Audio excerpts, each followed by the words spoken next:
Kung tutuusin, hindi lang naman kaming mga kontraktor ang nakikinabang dito. Marami din sa inyo, mga politiko, ang nagpapataba ng bulsa sa pangungurakot. Ang totoo, may hati-hati yan mula sa pinakamataas hanggang sa mga nasa gilid lang ng sistema. Huwag nyo kaming gawing panakiputas kasi kung babalikan ang lahat ng transaksyon, makikita ninyong mas malaki pa ang napupunta sa inyo kaysa sa amin. Lahat tayo alam ang laro, pero pag nahuhuli, kami lang ang tinuturo at pinarurusahan.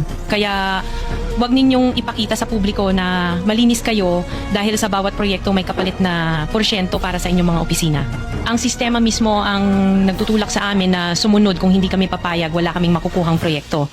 Pero sa likod niyan, kayo rin ang pinakaunang nagdidikta kung magkano ang dapat itabi para sa inyo. Kaya kung talagang seryoso kayong mag-imbestiga, huwag lang kaming kontraktor ang sisihin.